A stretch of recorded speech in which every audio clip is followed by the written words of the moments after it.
Nobody knows why countries are poor. I have a PhD in economics with a focus on development economics, and even I can't explain this to you. And this is pretty weird. I mean, at least since Adam Smith, we have been trying to discuss the nature and causes of the wealth of nations. This is one of the biggest economics questions in the world. So you think that you couldn't even call yourself an economist unless you could answer this most basic and fundamental of questions. Why are some countries rich and some countries poor? Now, I know you're thinking, I can name a couple of reasons why countries are poor. Corruption, economic systems, resource curses, and yes, all of those play a role in poverty. But that's not the whole story. I want to dive into what we know about the differences between rich and poor countries, but before we can even do that, we need to understand what does it mean for a country to be rich or for a country to be poor. The most common way that we classify these countries is to say that a country is rich if it has high GDP per capita and it's poor if it has low GDP per capita. Now, GDP per capita is just a measure of how much a country produces. So what we're saying is that a country is rich if it produces a lot, and a country is poor if it doesn't produce that much. Maybe you think this is a weird definition of poverty, and admittedly it is, because don't we care more about people living fulfilling lives? Well, those fulfilling lives often come in part due to consumption, and you can't consume something unless you produce something of value.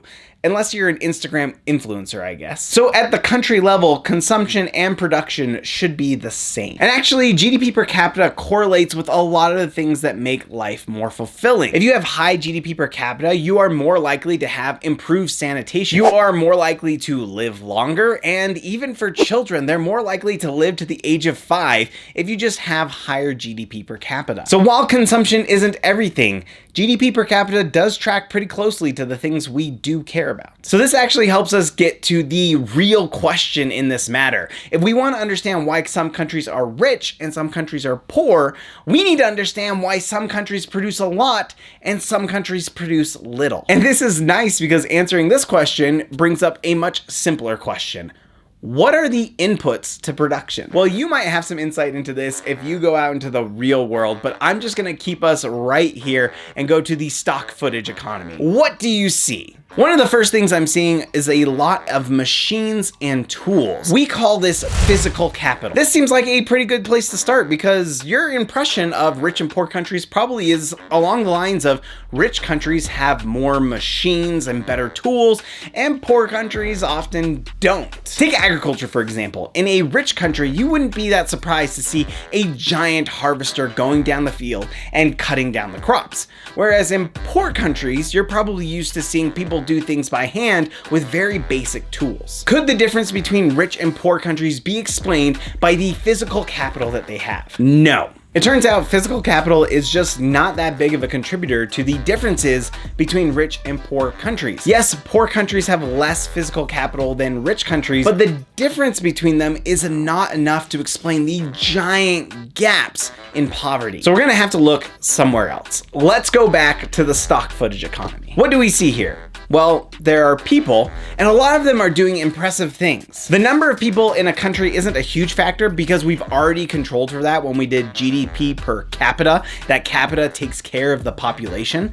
But the skills they have could make a big difference. This is called human capital, and those skills often come through education. And you probably have a pretty good idea that rich countries have higher levels of education than poor countries. So could this be the thing that explains the differences between rich and poor countries? Yes, sort of. Imagine this pink tower represents the gap between rich and poor countries. How much of it is explained by human capital and how much is explained by physical capital? Differences in human capital explain about 30% of the gap between rich and poor countries on average. 30% is a lot, especially compared to physical capital. Physical capital is probably only explaining about 5%. So this is a much bigger chunk of the differences between rich and poor countries, just explained by differences in human capital. And yet, even if we take them together and we are really generous towards physical capital, let's round it up and say it accounts for 10%. That's still only 40% of the difference between rich and poor countries being explained by the inputs of production that we can observe. That's still 60% that is left unexplained. So what goes into the rest of that 60%? Well, economists call that other 60% productivity. What is productivity? Well, I mean, you're probably used to seeing YouTube videos of productivity hacks, and that is essentially what productivity is on the micro level. You want to get more done with the resources you have. Imagine somebody who's really productive at studying. They go to the library for an hour, and in that hour, they get a lot done. Somebody who's unproductive at the end of that hour still has so much left undone. It's going to take them maybe a second hour up to the third hour for them to get done what that first person could do in that first hour. So that first person is really productive and that second person is not as productive.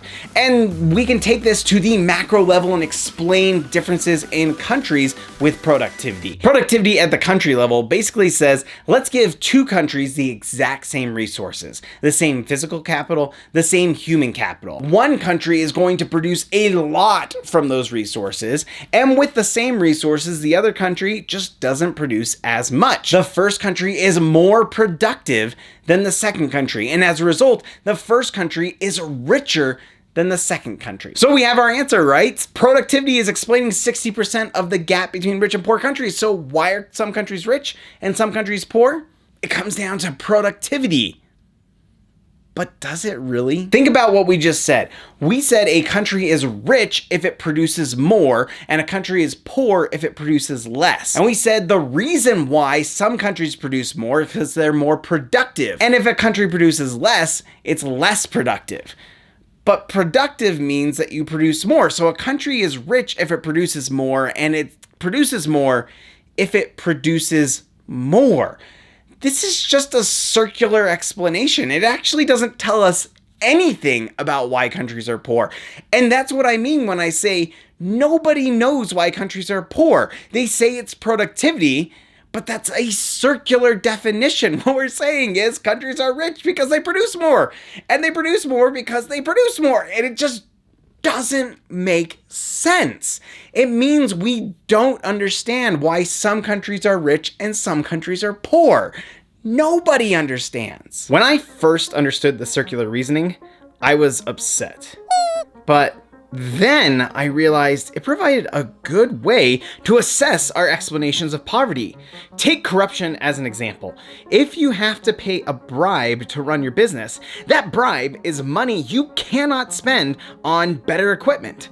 That makes you less productive than a business in a country without corruption. So anytime we point to something that causes poverty, we have to ask ourselves, how does that hurt the country's productivity? And this is something I really want to investigate on this channel, but before I start getting into those videos, you really need to check out this video about how gangs cause these exact problems in El Salvador. It's really going to help you see how these things work in poor countries, and it's going to help you understand the videos that are coming out in the future.